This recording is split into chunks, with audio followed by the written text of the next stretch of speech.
Hello everybody and welcome to another Gear Talk, and this time a little comparison between the Pentax K3 color and the monochrome.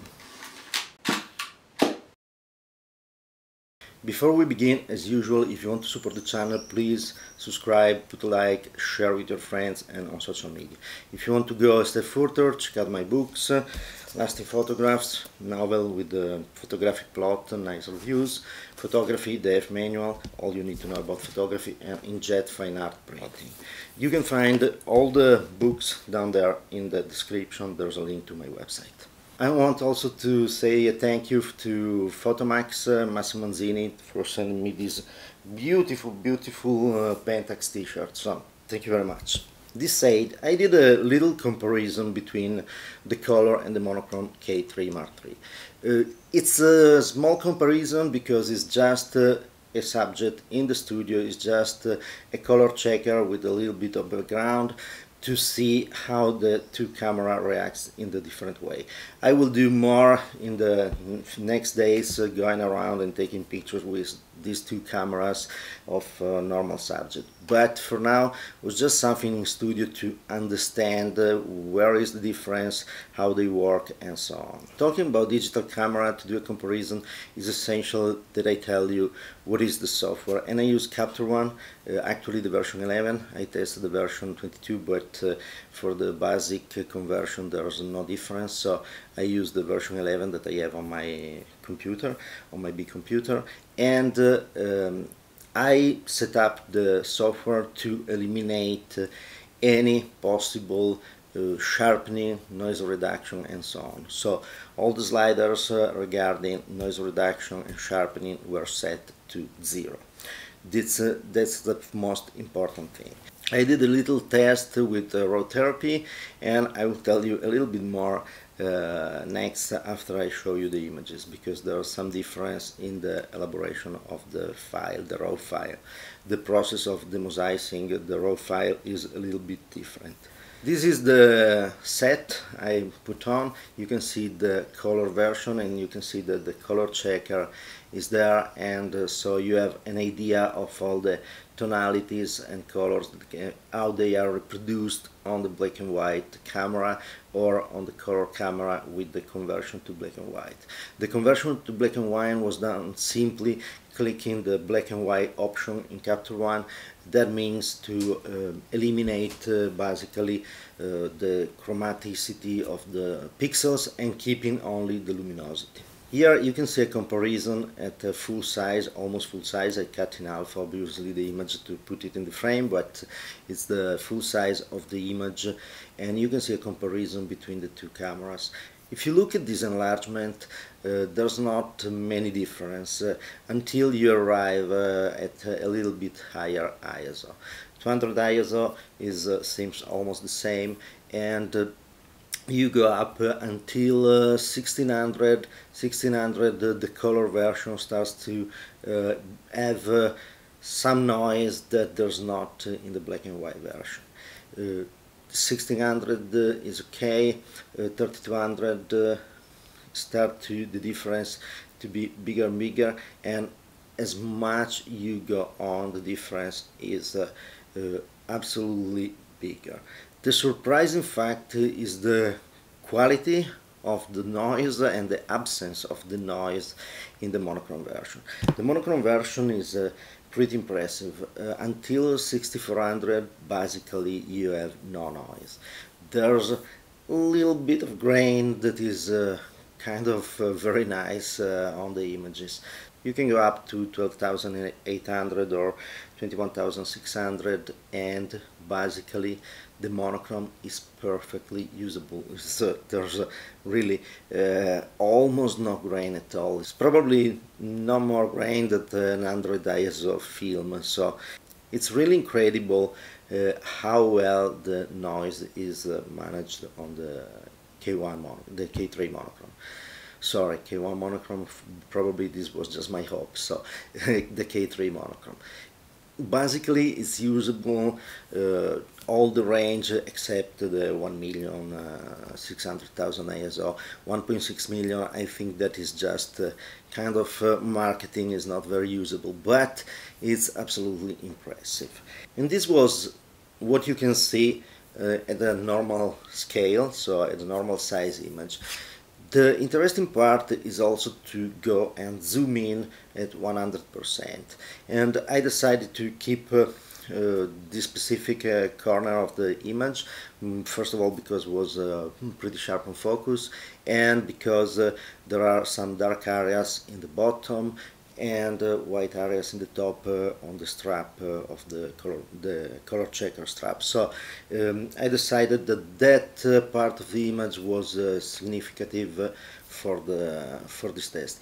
By the way, all these images were taken with the FA 50mm 1.4, and I used this lens on both cameras, and I used the lens and 5.6. So I used an aperture that is almost optimal for this lens. All the images were taken with obviously with the camera on a tripod and shutter delay and remote control, so to avoid any vibration. What is curious here is to see when you compare the first images to get 200 ISO, there's something that is strange, that the K3 color seems a little bit sharper than the K3 monochrome, and that's something that it's a little strange to me. And then I was looking at the files and I realized that the K3 in color version has two factors, probably a little sharpening in the raw file inside the camera. This is something that I suspect there is already inside the camera. Another thing is that all the softwares, almost all the software, when they do the demosaicing of the image, they insert some sharpening. By the way, if you have some doubts about the process and the difference between the color and the monochrome version, check out this video here. I explain where are the differences, so we can be on the same page here. But as I was saying, the process of demosaicing the color, so the image, so creating the triplets RGB from the Bayern pattern in the raw file, is something that in every software inserts some sharpening. There are really few software. One is Raw Therapy that doesn't insert the sharpening, and that's really makes a difference as the control that you can have on the raw files. And I checked the two images, and with the Raw Therapy there's still a little bit sharpness, I think, that's put inside the raw file here on the K3 color. So the difference is that, yes, if you look at the image, this seems sharper, but this seems much more natural, and it is much more natural. There's not the sharpening inserted, so it's absolutely beautiful. I love the result because I love the natural passages of light from pixel to pixel. I don't know how to explain it, but I don't see the step, I don't see square pixels. I see a natural look.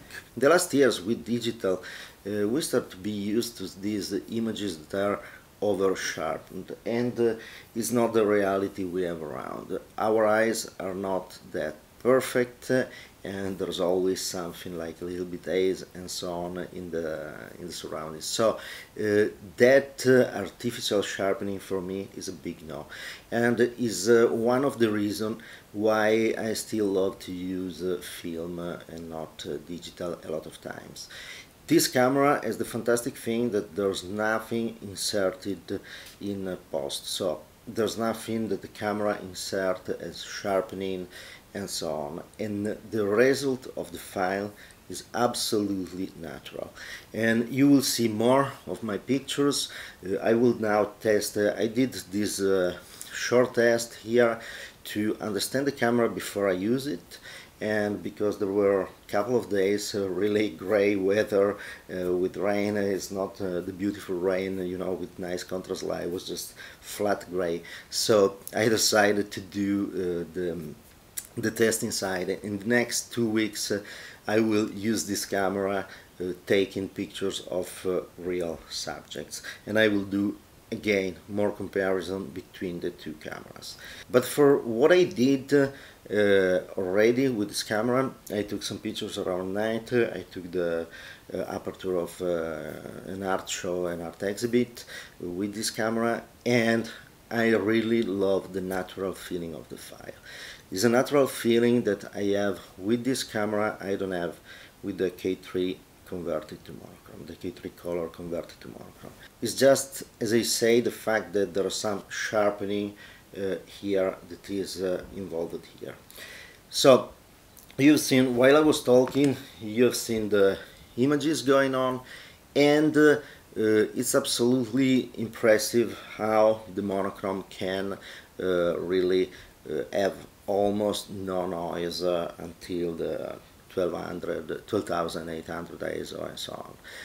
And also the noise after that is really a nice noise. It's not it's a beautiful noise, a beautiful grain. It's not that bad. So it makes usable this camera really at very high ISO, something that you cannot do with the K3 color.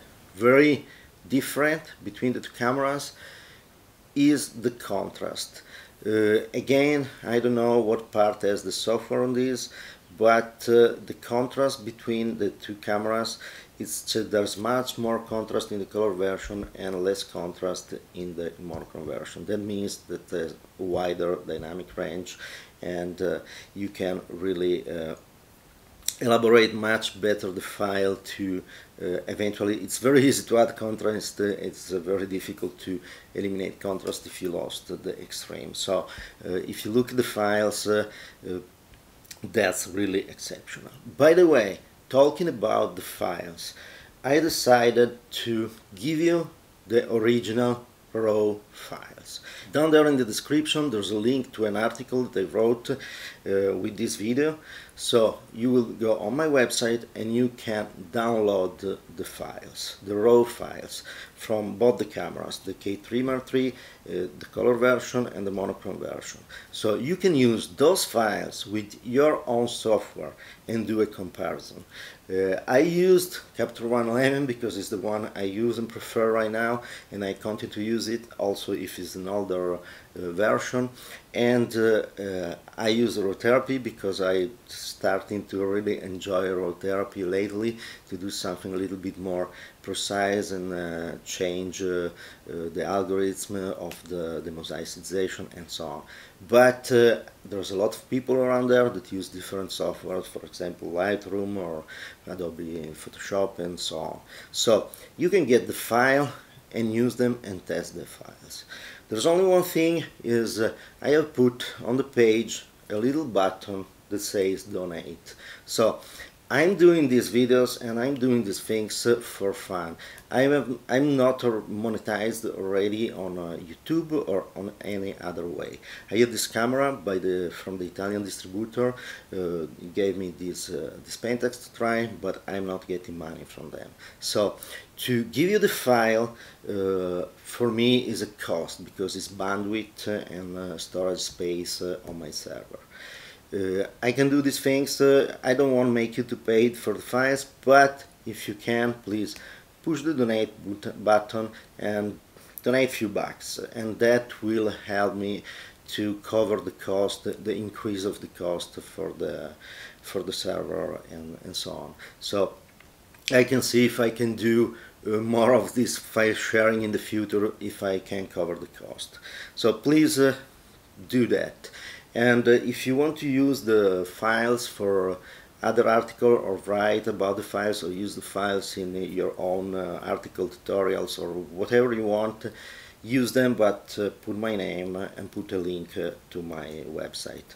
And inside the zip file there will be all the instruction for managing let's say the copyright of my file. You can go there, you can download the files, and you can have all the fun you want with the files, and with your particular software and do your own comparison. I have to add here that I did this test with natural light. I didn't want to use the flash, so I decided to use this test with natural light. Natural light means that there were little variation during the shooting, so sometimes you see a third of a stop of exposure that is different between one and the other, but that is part of the game. And also what I noticed is that the K3 mono tends, in my opinion, to underexpose a little more, and that's a good thing, because with the monochrome it's very difficult to manage the highlights, so a little bit of underexposure is a very good thing. So this said, more I use this camera, the monochrome, and more I like it. I like the natural files, I like the tonalities, the gray tonalities are fantastic. I like the dynamic range, I'm loving it. I will do more tests in the next weeks, and then I will talk you about this camera much more. For now, this is all. If you want, go to download the file. I explain you what to do, and if you want to support the channel, again, put a like, subscribe, share it with your friends and on social media. Help me grow the channel. And if you want to do something more, check my books, Fine Art in Jet Printing, Photography Depth Manual, and Lasting Photographs and all that. Thank you very much for watching, and see you next time.